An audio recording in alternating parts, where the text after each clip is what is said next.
Hello and welcome to Trinetra PCS. आज हमारे लिए एक बहुत अच्छा अपॉर्चुनिटी है, बहुत अच्छी अपॉर्चुनिटी है हमारे सामने कि हमारे साथ जुड़े हुए हैं mister Ravi Kumar IPS officer, जो कि पंजाब कैडर के में अभी पोस्टेड है और वो 2016 बैच के आईएएस आईपीएस ऑफिसर हैं। उन्होंने ये एग्जाम जो है वो 2016 में क्वालिफाई किया था। तो मैं सबसे पहले तो तहे दिल से सर का स्वागत करना चाहूंगी हमारे चैनल पर, और सर से मैं रिक्वेस्ट करूंगी कि वो अपने बारे में कुछ बातें जो हैं वो बताएं। Thank you, ma'am. First of all, thanks for inviting me over for this. I am Ravi Kumar. I was born in Nalanda, Bihar, and I did my schooling from Bokaro, Jharkhand. Subsequently, I graduated from IIT Roorkee in 2013 and got into RPF in the first attempt. And subsequently, in the third attempt, I got into IPS, born on the Punjab cadre. And I'm currently serving as AIG Content Intelligence in Punjab. So that's a brief introduction for me. Thank you so much, sir, for being with us on the show. And first of all, I would like to congratulate you for your achievements from IIT to UPSC. You have nailed a lot of things. So, how was the journey, sir, from IIT to UPSC? How did you switch from being in a technical field to UPSC? Yeah, so basically, the intent has been to climb a ladder up. So while I was in a school, probably IIT seemed a great deal and a great success. So prepared for IITs. Subsequently, while preparing for IITs, it appeared you can bring a great deal of change if you subsequently qualify into civil services. And so I started preparing for civil services in the second semester of third year. By the time I gave my first attempt, I had already prepared for around 2 years, and I think I even now I have a feeling that 2 years of preparation is more than enough to qualify into civil services, and subsequently I could get a rank in my first attempt, and that boosted my confidence that if I continue preparing, probably I'll get a better service. So that's how this journey unfolded. Thank you so much sir. Sir, आपने बताया कि आप counter intelligence जो department है उसमें आप अभी currently working है।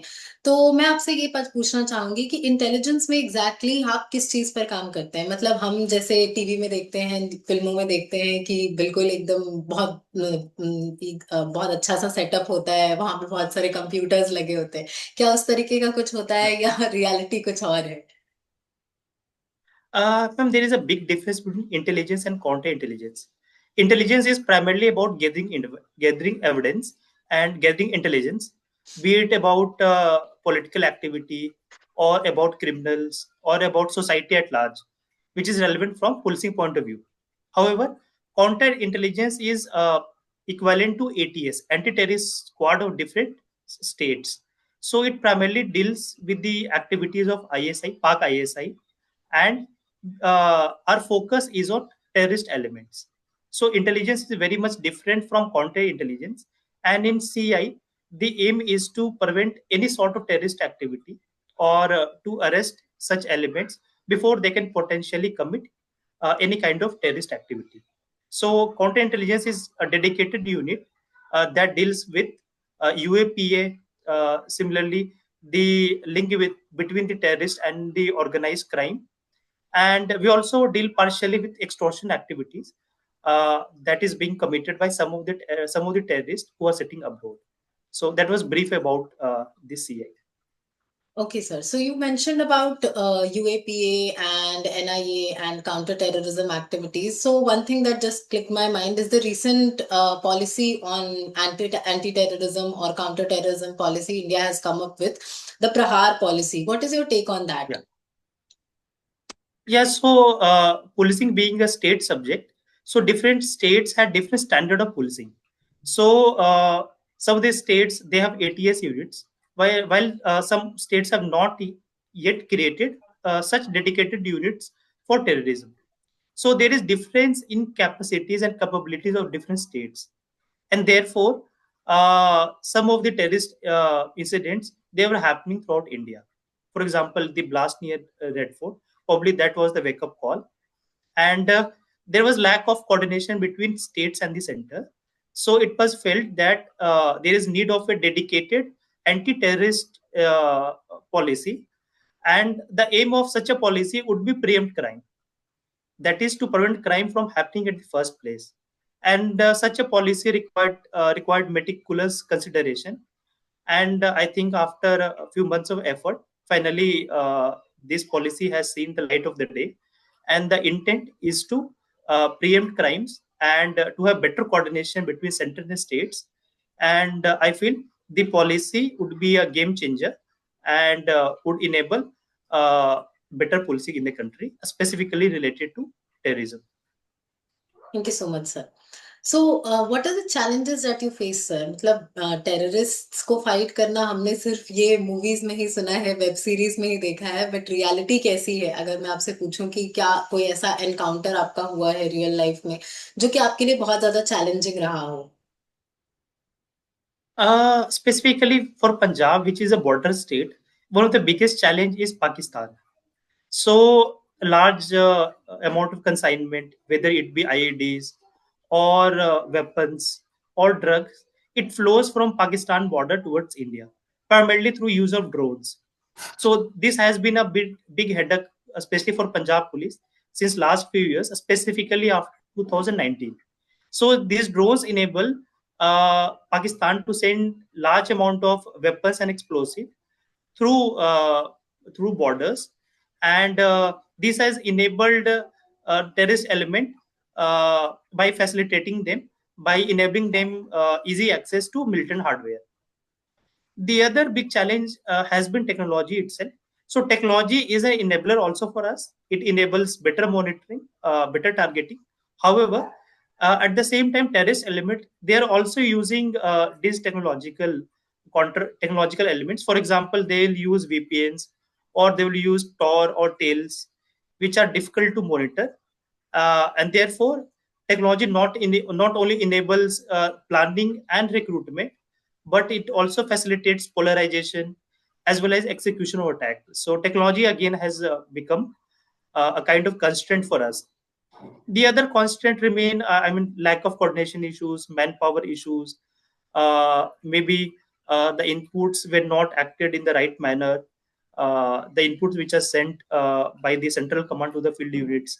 So there are plethora of other issues, but primarily I'll say technology and this water availability remains the biggest challenge for Punjab police. Okay sir.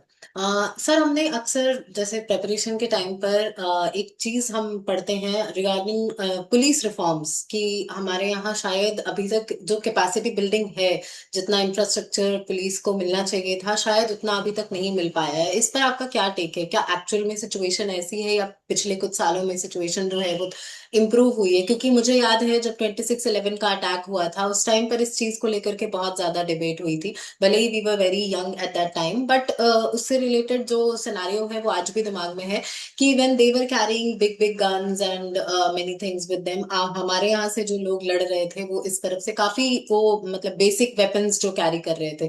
तो क्या इस वजह से कुछ लिमिटेशंस हैं जो फेस करनी पड़ती हैं? या इसमें जो लैंडमार्क केस है प्रकाश सिंह का, जिसमें कि काफी सारे जजमेंट्स पे आए थे ऑनरेबल सुप्रीम कोर्ट का, प्रॉब्ली वो जजमेंट हाईलाइट करता है कि पुलिसिंग में काफी सारे रिफॉर्म्स है जो किए जाने हैं. सो जो एक बड़ा चैलेंज है वो मैन पावर का ही है कि जो रेशियो होना चाहिए था मैन पावर का, प्रॉब्ली ज्यादातर स्टेट्स में वो रेशियो अभी नहीं है. अगर मैन पावर का शॉर्टेज होगा तो पुलिसिंग के किसी एस्पेक्ट में आपको प्रॉब्लम आएगा, चाहे वो इंटेलिजेंस गैदरिंग हो, चाहे लॉ एंड ऑर्डर मेंटेन करना हो, चाहे इन्वेस्टिगेशन ऑफ केसेस है. So one of the biggest constraint is probably man power. दूसरा जो है कि मैन पावर ट्रेंड नहीं है. तो अगर आपके पास 100 मैन पावर है तो पोटेंशियली जो उस काम को अच्छे से कर पाए, that ratio is like 50% only. So या तो उनको रिट्रेन करने की जरूरत है, या फिर प्रॉब्ली उनको उनके स्ट्रेंथ के हिसाब से कहीं और उनको शिफ्ट करने की जरूरत है. सो दूसरा है capacity is again one of the biggest challenge, and probably capacity building is the need of the hour. जो तीसरा जो चैलेंज है कि लिटिगेशन ज्यादा हो रहा है as people are getting more aware, और साथ में लिटिगेशन इसलिए भी ज्यादा हो रहा है क्योंकि इंफॉर्मेशन का फ्लो ज्यादा है. And probably more litigation is a good sign, but इसके साथ प्रॉब्ली ज्यादा मैन पावर एंड साथ में जो बाकी यूनिट्स है उनके साथ बेटर कोऑर्डिनेशन का जरूरत है, चाहे वो जुडिशरी हो, चाहे वो प्रोसिक्यूशन हो, चाहे वो फॉरेंसिक्स है। तो साथ में पुलिस के साथ साथ इनको भी रिफॉर्म करने का जरूरत है। सिमिलरली कटिंग एज लेवल पे कॉन्स्टेबल्स रिप्रेजेंट करते हैं पुलिस को, एंड प्रॉब्ली वही बिहेवियरल चेंजेस का भी जरूरत है कि जिस तरीके से वो रिप्रेजेंट करते हैं पुलिस को, प्रॉब्ली बेटर बिहेवियर वो एग्जिबिट करें। एंड सिमिलरली उनके भी अपने कंस्ट्रेंट्स हैं कि मैन पावर जो ड्यूटी आवर्स है वो बहुत ज्यादा रहता है पुलिस में, जिसके वजह से भी उनका जो एटीट्यूड है टाइम के साथ वो थोड़ा बदल सा जाता है। सो प्रॉब्ली यहाँ पे भी ओरिएंटेशन का जरूरत है। सिमिलरली जो रिसोर्स आपके पास होता है, चाहे वो फाइनेंशियल रिसोर्सेज हो या मटेरियल रिसोर्सेज हो, फॉर एग्जांपल व्हीकल है या नॉर्मल स्टेशनरी ही ले लीजिए, तो इन सब रिसोर्सेज का भी बहुत शॉर्टेज है इंडियन पुलिसिंग सिस्टम में। सो ओवरऑल जो चैलेंजेस दर्शाए गए थे 2005 को, जो प्रकाश सिंह का जो लैंडमार्क केस है, वो चैलेंजेस, ज्यादातर चैलेंजेस अभी भी रेलिवेंट है, and there is still large scope for policing system reforms in India. Yeah. Obviously sir कि मतलब रिफॉर्म्स का स्कोप तो है ही, बट फिर भी हमने पिछले कुछ टाइम में जो देखा है ऑपरेशन सिंदूर के सक्सेस की अगर मैं बात करूं, उसमें भले ही हमारे मतलब आर्म फोर्सेस का बहुत बड़ा योगदान रहा है उसमें, लेकिन बिना आई डोंट थिंक कि इंटेलिजेंस, काउंटर इंटेलिजेंस की हेल्प के बिना मुझे नहीं लगता है कि वो ऑपरेशन जो है वो इतने सक्सेसफुली कंडक्ट किया जा सकता था। बट सर एक चीज जो मैंने देखी है इस टाइम पर ऑपरेशन सिंदूर को लेकर के, खास करके मीडिया में एक बहुत अलग सा नैरेटिव बना था। मतलब जो सक्सेसेस हमने अचीव किए उनको हाईलाइट करने के बजाय, उनको ग्लोबल लेवल पर ले जाने के बजाय कुछ अलग ही बातें चल रही थी मीडिया में अगर देखा जाए तो। क्या लगता है कि क्या हम मतलब अगर इंटरनेशनल लेवल पे देखें तो हम इसको और ज्यादा हाईलाइट कर सकते थे और ज्यादा आगे लेकर के जा सकते थे, जिस जहाँ पे शायद हम थोड़ा सा चूक गए हो may be. Yeah. So again, different political parties या different individuals के different perception हो सकते हैं एक चीज को लेकर के, and maybe कि हर perception की अपनी सच्चाई होती है। जो एक व्यू पॉइंट है प्रॉब्ली, अगेन वो पूरी तरीके से गलत नहीं है, बट प्रॉब्ली पूरी तरीके से वो सही भी नहीं है। सो डिफरेंट परसेप्शन रहा इस ऑपरेशन सिंदूर को लेकर के, बट आई फील कि ये बहुत ही सक्सेसफुल ऑपरेशन था, एंड इसको हाईलाइट करने का जरूरत था इंटरनेशनल लेवल, स्पेशली पाकिस्तान जो टेररिस्ट एलिमेंट्स को इनेबल करता है। सो ऑपरेशन सिंदूर उनके लिए एक बहुत बड़ा डिटरेंट था पब्लिक, कि अगर वो इसी तरीके से सपोर्ट करेंगे अगर टेररिस्ट एलिमेंट्स को, so India will fight back and India will take appropriate action. But again जो डिफरेंट परसेप्शन था डिफरेंट इंडिविजुअल्स को, that is welcome. But again जो परसेप्शन है वो किसी सॉलिड एविडेंस के बेसिस पे आपका परसेप्शन बनना चाहिए। फॉर एग्जाम्पल मेरा जो परसेप्शन है वो किसी एविडेंस के बेसिस पे बनना चाहिए। मैं कोई रैंडम चीज नॉर्मली नहीं कहूंगा इन पब्लिक, क्योंकि अगर उसका सॉलिड बैकिंग नहीं है, एविडेंस के साथ बैकिंग नहीं है। तो डिफरेंट परसेप्शन है, आई होप कि लोग परसेप्शन जो एविडेंस है उसके बेसिस पे बनाए, otherwise it becomes miss information, जिसको काउंटर करना बड़ा ही मुश्किल हो जाता है। Yes so I sir, and think कि मिस जो इन्फॉर्मेशन, जी मिस जी इन्फॉर्मेशन आज तो के फिर जमाने में सिंदूर, सबसे बड़ा प्रॉब्लम है। मतलब आधी दुनिया उसी चीज से जूझ रही है आई फील। जी क्योंकि इसमें जो सही इन्फॉर्मेशन है वो भी नहीं पता चलता कि क्या सही क्या गलत है, एंड इसको काउंटर करना बड़ा मुश्किल है, क्योंकि एक बार जो आपके पास इन्फॉर्मेशन आ गया, पोटेंशियली आपको लगता है वो सही इन्फॉर्मेशन, और कहीं ना कहीं आपको लगता है कि असल में वो चीज हुआ है, तो उसको काउंटर करना एंड पुलिसिंग को बहुत इवॉल्व करना पड़ेगा कि मिस इन्फॉर्मेशन को टाइमली काउंटर कर सके। एंड टाइमली काउंटर करने के लिए प्रॉब्ली एक बड़ा ही लेजिटिमेट सोर्स से आपके पास फ्री इन्फॉर्मेशन आना चाहिए कि जो पहले जो इन्फॉर्मेशन आप सुन रहे थे वो गलत है। सो काउंटर करना मिस इन्फॉर्मेशन बहुत ही डिफिकल्ट, एंड जो एडवर्सरीज हैं वो ऑफन यूज करते हैं मिस इन्फॉर्मेशन को, डिस इन्फॉर्मेशन को। सो ये हमारा भी रिस्पॉन्सिबिलिटी बनता है कि हम जो कह रहे हैं वो एविडेंस के बेसिस पे हम कहें। Definitely sir, definitely. तो मतलब आई थिंक इस पे एक ऐसे भी एक बार ही पूछा गया था कि मिस इन्फॉर्मेशन मतलब इंफॉर्मेशन जो है वो आज के टाइम पे हमारा परसेप्शन, आज का जो एज ऑफ इंफॉर्मेशन है, परसेप्शन जो है वो बहुत ज्यादा इंपॉर्टेंट रोल प्ले करता है। तो definitely that is the scenario. अभी भी हम वही चीज देख रहे हैं, अभी जो सिचुएशन मिडिल ईस्ट में हमको देखने को मिल रही है, तो उसका एग्जैक्टली। डिफरेंट डिफरेंट लोगों का अलग अलग पर्सपेक्टिव है। तो चलिए सर, मैंने आपसे बहुत सारे सवाल पूछ लिए related to your service journey. अब मैं आपसे आपकी प्रेपरेशन जर्नी के बारे में पूछना चाहूंगी कि हाउ इज इट, मतलब 2 साल या 3 साल जो भी आपने दिया इस पूरे जर्नी को, उसमें क्या आपको मतलब वॉज इट केक वॉक? तो मैं नहीं कहूंगी क्योंकि ये जनरली लोगों के लिए जी। नहीं होता है, but what were the challenges that you faced? जो सबसे बड़ा चैलेंज है कि सिलेबस बहुत वास्ट है यूपीएससी का। सो अगर आप इसको ढंग से कंप्लीट करना चाहें तो मिनिमम आपको 2 साल का टाइम लगता ही लगता है। एंड इस 2 साल के टाइम में आप कई बार डिसओरिएंट हो जाते हैं, आपको लगता है कि शायद गलत डायरेक्शन में आ गए, शायद यूपीएससी में सिलेक्शन नहीं होगा, मतलब टाइम वेस्ट कर रहा हूँ। एंड ये सबको ही फीलिंग आता है, सो ये बहुत नॉर्मल है। चाहे वो टॉपर से क्यों ना, उनको भी कभी न कभी डिसइल्यूजनमेंट आता है कि शायद गलत डायरेक्शन में मैं जा रहा हूँ। बट वही होता है कि अगर आप डिसइल्यूजन होने के बजाय प्रॉब्ली अगर आप ज्यादा टाइम इन्वेस्ट करें तो फाइनली आप उसको ओवरकम कर लेते हैं। एंड इतना बड़े सिलेबस है कि कोई एक्सटर्नल फोर्स आपको सिलेक्शन नहीं करा सकता इस यूपीएससी एग्जाम में। आपको खुद ही आपको फीलिंग आना चाहिए कि अगर मैं अच्छे से पढ़ूंगा एंड पोटेंशियली अगर मैं 2 साल का टाइम दूंगा तो मेरा सिलेक्शन हो जाएगा। तो सबसे पहले तो 90% सक्सेस उसी से डिटरमाइन हो जाता है कि आप कितने कॉन्फिडेंट हैं इस एग्जाम को लेकर के। अगर आपका कॉन्फिडेंस रू शैलो है तो बहुत हाई प्रोबेबिलिटी कि आपका सिलेक्शन नहीं होगा। एंड अगेन इनफैक्ट मेरे साथ भी हुआ कि मैं फर्स्ट ईयर में स्टार्ट करा था प्रिपरेशन को, बट मुझे भी लगा कि शायद बहुत डिफिकल्ट है। एंड उस समय अगेन मैंने प्रिपरेशन को डेफर कर दिया था, बट फाइनली थर्ड ईयर में जाकर के दोबारा प्रिपरेशन स्टार्ट किया। एंड मेरा इंटेंट ये था कि अगर इसको प्रिपेयर करने में अगर 5,000 घंटे का अगर टाइम लगता है, सो मैं इसको अगर 10 घंटे पढ़ता हूँ तो 500 दिन का टाइम लगेगा। 10 घंटे पर डे अगर मैं पढ़ता हूँ, अगर इसको 15 घंटे पढ़ता हूँ तो पोटेंशियली 1 घंटे में 1 साल में खत्म हो जाएगा। तो मेरा ये इंटेंट था कि ज्यादा से ज्यादा टाइम डिवोट करूँ कि इंटायर जो सिलेबस है वो एक बार खत्म हो जाए। एक बार सिलेबस खत्म हो जाए उसके बाद आप शॉर्ट नोट्स बना लेते हैं, लाइक 100 पेज से 20 पेज, 20 पेज से 10 पेज, एंड वो रिवीजन साइकिल फिर आपका बड़ा फास्ट हो जाता है। अदरवाइज अगर आप बड़ा ही स्लो पढ़े, 5 घंटे 8 घंटे पढ़े, तो जब तक आपका एक टॉपिक खत्म होता है दूसरे टॉपिक पे जाते हैं आपको लगता है पहला टॉपिक वो जो है वो फिर याद नहीं आ रहा, आप उसको भूल रहे हैं। सो तरीका वही है कि जो सारे स्टैटिक टॉपिक है, हिस्ट्री हो गया, इकोनॉमिक्स हो गया, ज्योग्राफी पॉलिटी हो गया, उसको अच्छे से पहले कवर कर ले एंड उसके बाद शॉर्ट एंड नोट्स बना ले ताकि वो फास्ट रिवीजन आपका स्टार्ट हो जाए। एक बार आप रिवीजन फास्ट कर लेते हैं तो एक टाइम बाद चीजें वो सेटल डाउन कर जाता है आपके माइंड में। सो इंटेंट यही था कि ज्यादा से ज्यादा टाइम डिवोट करूं कि सिलेबस एक बार अच्छे से खत्म हो जाए। तो वो 2 साल के अंदर पूरा सिलेबस खत्म हो गया था एंड वो पोटेंशियली वो वर्क भी किया क्योंकि सिलेक्शन भी हो गया था फर्स्ट अटेम्प्ट।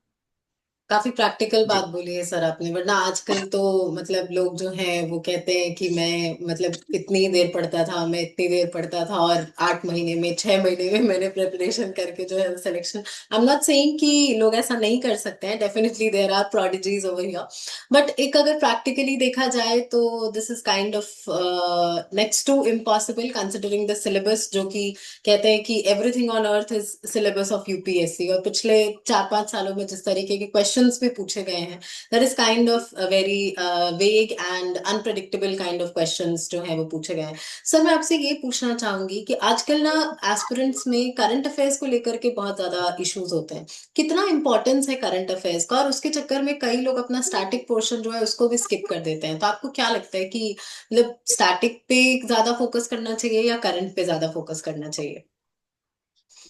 मैम इम्पोर्टेंट तो दोनों ही है, स्टैटिक भी और करंट अफेयर्स भी है। इन करंट अफेयर्स इसलिए सिग्निफिकेंट हो जाता है कि चाहे वो इकोनॉमिक्स हो, चाहे वो ज्योग्राफी हो, चाहे वो पॉलिटी हो, करंट अफेयर्स से लिंक करके स्पेशली मेंस में क्वेश्चंस आते हैं। सो अगर सिर्फ स्टैटिक पढ़े करंट्स नहीं पढ़ेंगे तो क्वेश्चन आंसर नहीं होगा, क्योंकि वो स्टैटिक प्लस करंट मिक्स करके ही क्वेश्चन आ रहे हैं। एंड आई फील कि कम से कम 300-400 नंबर के क्वेश्चन होते हैं मेंस में जो करंट अफेयर्स से लिंक होकर आते हैं। तो करंट अफेयर्स डेफिनेटली बड़ा ही क्रूशियल पार्ट है यूपीएससी प्रिपरेशन का। लेकिन कहीं ना कहीं अब स्टार्ट स्टैटिक से करते हैं, क्योंकि स्टैटिक जब आपका खत्म हो जाता है तो करंट अफेयर्स भी आपको समझने में काफी सहूलियत आपको हो जाता है। सो इंटेंट ये रहता है कि पहले आप स्टैटिक कवर कर लें। एक बार आपका स्टैटिक कवर हो जाए तो करंट अफेयर्स ऑटोमेटिकली आपको चीजें क्लियर होने लग जाता है करंट अफेयर्स में। बट अगेन दोनों का अपना इंपॉर्टेंस है, करंट अफेयर्स एंड स्टैटिक का, एंड दोनों में से किसी पोर्शन को आप छोड़ नहीं सकते। करंट अफेयर्स भी आपको अच्छे से करना पड़ेगा, स्टैटिक भी आपको अच्छे से करना पड़ेगा। इसमें स्पेशली मैं हाईलाइट करना चाहूंगा कुछ टॉपिक्स लाइक वर्ल्ड हिस्ट्री है, आर्ट्स एंड कल्चर है, इंडिया आफ्टर इंडिपेंडेंस है। इसमें से ये टॉपिक्स है जो रिलेटिवली यूपीएससी कम पूछ रहा है, तो मे बी यहाँ पे टाइम आप कम डिवोट करके बाकी टॉपिक्स एंड स्टैटिक पे एंड खास करके बाकी टॉपिक्स करंट अफेयर्स पे एंड स्पेशली जो आपका ऐसे हो गया और आपका जो इथिक्स हो गया वहां पे ज्यादा टाइम हम डिवोट करते हैं, क्योंकि वो काफी स्कोरिंग रहता है आपके लिए। बट अगेन आपको स्टैटिक एंड करंट दोनों ही। जी। Definitely sir. तो कंसिडरिंग योर जर्नी सर, अभी आपने जो 8-9 साल अपने इस सर्विसेज में बिताए हैं, तो कोई ऐसा मोमेंट था जब आपको लगा कि शायद गलती कर दी सर्विसेज में आकर के, या बहुत ज्यादा चैलेंजिंग आपके लिए हो गया हो उसको हैंडल करना? क्योंकि कई बार पॉलिटिकल प्रेशर्स भी होते हैं विच आर देयर, या कंसिडरिंग जहाँ पे आप पोस्टेड हैं जिस एरिया में, वहां पर शायद एक्सटर्नल थ्रेट्स भी आपको मिलते होंगे जी regarding whatever work you do. So was ऐसा कोई चैलेंजिंग मोमेंट, कोई रियल लाइफ इंसिडेंट अगर आप शेयर कर सके तो, if it is in your domain obviously. जी। सो जैसे प्रिपरेशन का टाइम पे होता है, आपको लगता है कि शायद गलत प्रिपरेशन कर रहे हैं, शायद नहीं हो। सिमिलरली जॉब में आकर के भी आपको एट टाइम्स फील होता है कि शायद गलत जॉब में आ गए, क्योंकि grass is always greener on the other side. आपको हमेशा लगता है कि एंटरप्रेन्योरशिप कर सकते थे, कुछ और कर सकते थे।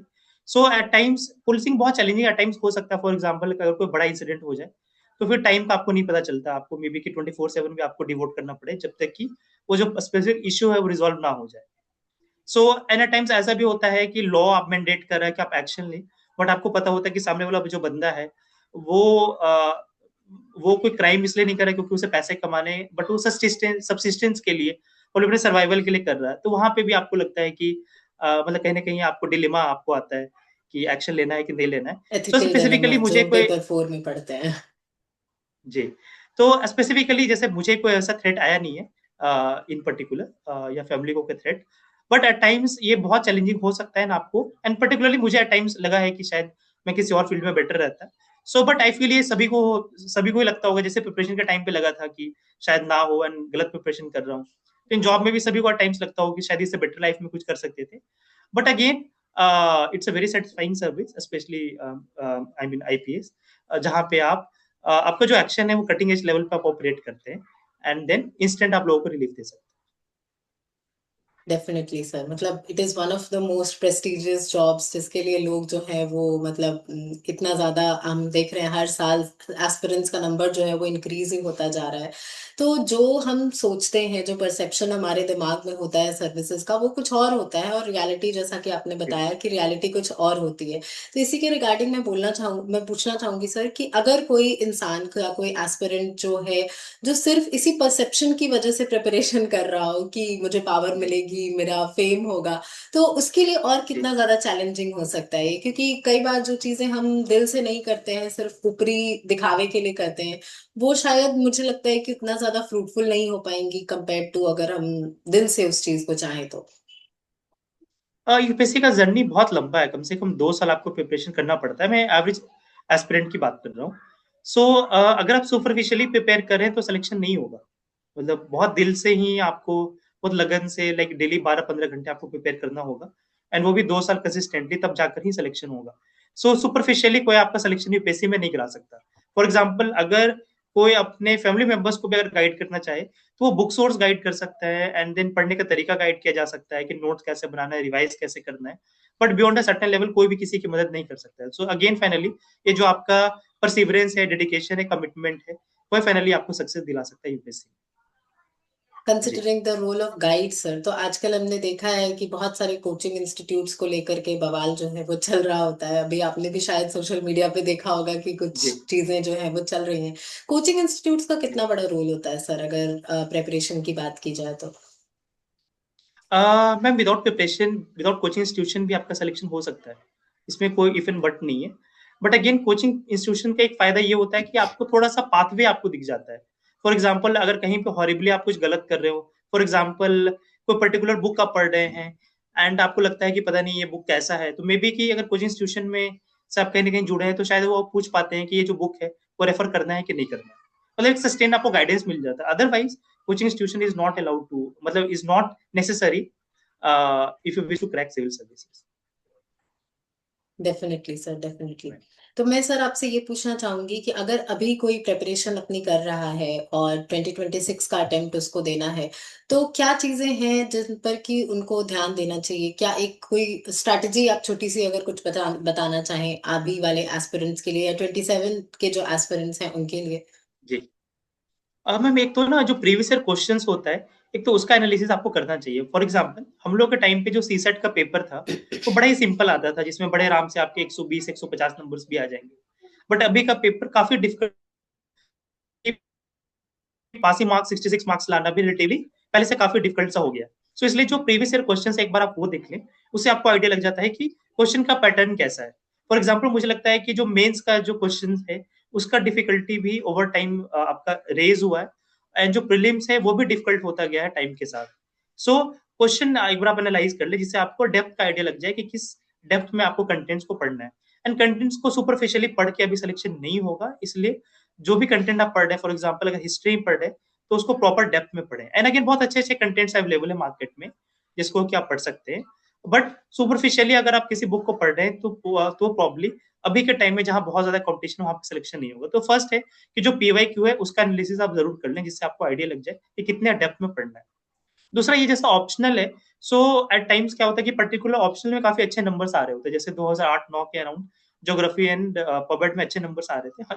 By the time we appeared for civil services, geography and पबेट में नंबर्स नहीं आ रहे थे, मतलब बहुत हॉरिबली, लाइक 250 नंबर शायद ही किसी का आ रहा था ज्योग्राफी एंड पबेट में 500 में से।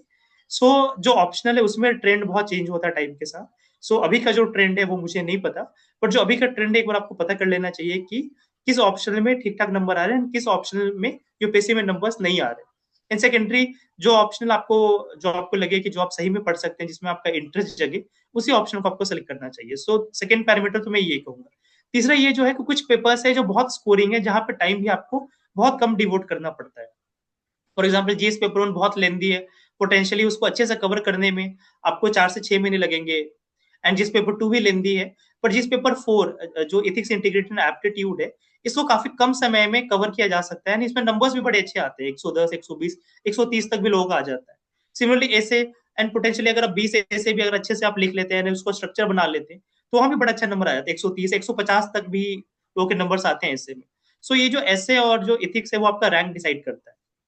सो अगर आप ऑप्शन अच्छे से पढ़ लेते हैं, ऐसे अच्छे से कर लेते हैं, एंड इथिक्स को आप प्रॉपर मैनर में अगर आप कवर करते हैं, तो काफी ज्यादा पोर्शन आपका कवर हो जाता है, 1000 मार्क्स आपके कवर हो जाते हैं, और यहाँ पे आपके नंबर्स भी अच्छे आ जाते हैं। सो थोड़ा सा स्ट्रेटेजिकली अगर आप प्रिपेयर करेंगे तो प्रिपरेशन आपको वर्थवाइल भी लगेगा, आसान भी लगेगा, एंड नंबर्स भी आपके बेटर आएंगे। Okay sir.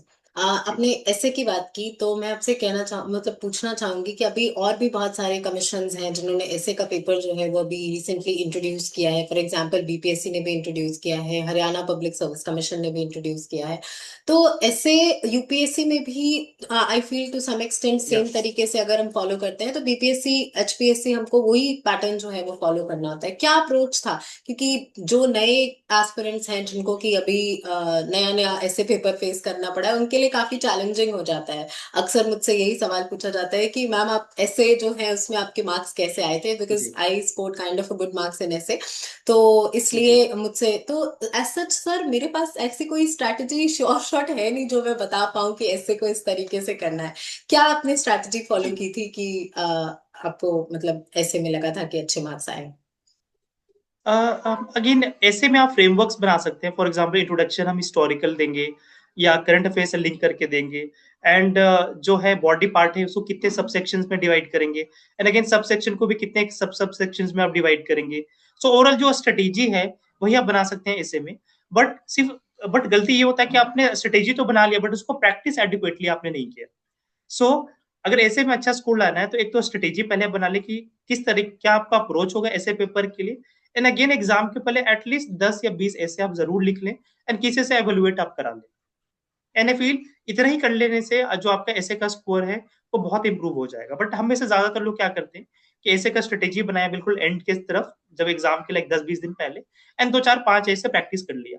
बट जिस पेपर वन को कवर करने के लिए हम 6 महीने 8 महीने तक भी टाइम देंगे, बट ऐसे को आप पोटेंशियली आप 2 दिन का भी प्रॉपर टाइम आप नहीं दे रहे, तो यहाँ पे हमसे चूक हो जाता है कि थोड़ा सा 10-20 ऐसे लिख करके देख ले कि वो ऐसे कैसा जा रहा है, किसी से एवेलुएट करा ले, एंड जो गलती है उसको फिर दोबारा उसके ऊपर वर्क कर ले। सो बहुत ही कम टाइम में जो एसएमएस स्कोर है आपका बहुत ड्रास्टिकली इंप्रूव कर जाएगा। एंड मिनिमम आइल से अगर बहुत अच्छा स्कोर लेना है 130 से 150 आप लिख लीजिए। एंड इसमें मोर देन आपका आई थिंक आपको 1 सप्ताह का टाइम भी आपको नहीं लगेगा, बट जो स्कोर है उसमें 20-30 मार्क्स का डिफरेंस आपको जरूर दिखेगा ऐसे में। So okay. मेरा ओके। स्पेसिफिकली एक सजेशन ये रहेगा कि ऐसे पे आप ना जो भी एस्पिरेंट्स हैं वो ज्यादा फोकस करें ऐसे एंड इथिक्स के ऊपर। ओके, थैंक यू जी सो मच सर। तो मैं अब आपका ज़्यादा टाइम नहीं लूंगी। मेरा आखिरी सवाल आपसे यही रहेगा कि जी। अगर आपको मोटिवेशन कुछ देना हो अभी न्यू एस्पिरेंट्स के लिए, या कुछ ऐसी चीज़ जो आपको बतानी हो अपनी जर्नी के बारे में, जिसने शायद आपको एक बहुत बड़ा नज जी। दिया था आपके प्रेपरेशन जर्नी में, तो वो क्या होगा? मैं ये कहना चाहूंगा कि यूपीएससी डिफिकल्ट एग्जाम नहीं है अगर आप डेडिकेटेड है। यूपीएससी का सिलेबस है वो सिंपल ही होता है, लेंदी जरूर है, बट इकोनॉमिक्स फॉर एग्जांपल या हिस्ट्री ले लीजिए, ज्योग्राफी ले लीजिए, ये इतना कॉम्प्लेक्स नहीं होता है कि अगर आप डेडिकेटेड मैनर में पढ़ें तो आपको समझ नहीं आएगा। आपका सिर्फ डेडिकेशन मैटर करता है यूपीएससी में, एंड अगर आप 2 साल अच्छे से पढ़ रहे हैं तो बहुत हाई प्रोबेबिलिटी कि आपका सिलेक्शन हो जाएगा। जो हम लोग का ग्रुप था जिसमें 6 लोग थे, उसमें से फाइनली 5 का सिलेक्शन हुआ। एंड अगेन थोड़ा सा लक फैक्टर रहता है यूपीएससी में, डेफिनेटली रहता है, बट अगर आप ढंग से प्रिपेयर करते हैं सो डजेंट मैटर कि आपका 10th 12th में कितने मार्क्स है। क्योंकि अगर हिस्ट्री में पर्टिकुलर टॉपिक है बैटल ऑफ प्लासी, अगर आप 5 बार पढ़ रहे हैं 10 बार पढ़ रहे हैं तो कोई रीजन ही नहीं है कि आपको ये समझ में नहीं आएगा कि बैटल ऑफ प्लासी क्यों हुआ, कौन जीता, क्यों जीता। सो यूपीएससी का सिलेबस लेंदी जरूर है पर डिफिकल्ट नहीं है। इट ऑल डिपेंड्स ऑन कि कितना कॉन्फिडेंस आपको अपने ऊपर है, कितना टाइम आप डिवोट करते हैं। सो जिनका 12th में 60% नंबर भी आया है, अगर वो भी सस्टेन टाइम एंड एफर्ट दे तो उनका भी डेफिनेटली सिलेक्शन हो सकता है। बट होता क्या है कि अगर आप अंदर से ही आप कॉन्फिडेंट नहीं है कि आपका सिलेक्शन, आपको लग रहा है कि पता नहीं होगा या नहीं होगा, तो बहुत हाई चांसेस है कि अल्टीमेटली आपका सिलेक्शन नहीं होगा। So it's all game of hard work, perseverance, and dedication. I'll say 80% is about hard work, perseverance, and dedication, and 20% is all about luck. क्योंकि फाइनली 1000 का ही सिलेक्शन होना है। अगर 10,000 लोग भी पढ़ेंगे तो सिलेक्शन 1000 का ही होना है। तो वहां पे कहीं ना कहीं फिर लक फैक्टर भी कहीं ना कहीं काउंट करता है। सो बहुत डेफिनेटली ही, सर। अगर मीडियोकर भी अगर आप रहे हैं, अगर आपके 95% नहीं थे, 90% नहीं थे, 80% भी नहीं था मान लीजिए 12th में 10th में, डजेंट मैटर एट ऑल। अगर आप कंसिस्टेंट हैं तो बहुत हाई प्रोबेबिलिटी कि फाइनली आपका सिलेक्शन हो जाएगा यूपीएससी। थैंक जी यू सो मच सर। तो मैं आप मतलब जितना मुझे समझ आया वो यही है कि अपना काम करते रहना है हमें, अपना हार्ड वर्क जो है वो अपनी तरफ से, परसिवरेंस मेंटेन करके चलना है, हमारी कंसिस्टेंसी जो है वो मेंटेन करके चलनी है। और सिर्फ यूपीएससी नहीं, आई फील अगर कोई भी एग्जाम, कोई भी सीरियस यस एग्जाम यस। की अगर हम तैयारी कर जी। रहे हैं तो वो उसके लिए इम्पोर्टेंट हो जाता है। Thank you so much sir कि थैंक आप हमारे साथ अपने अपना वैल्यूबल टाइम जो है वो हमारे साथ शेयर किया। अब होपफुली कि आपका जो मतलब आप अपने करियर में भी और अपने पर्सनल लाइफ में भी बहुत अच्छा यू। ग्रोथ जो है वो अचीव करें। Thank you once again, and thank you so much. Thank you ma'am, and best wishes. Thank you. Thank you so much sir.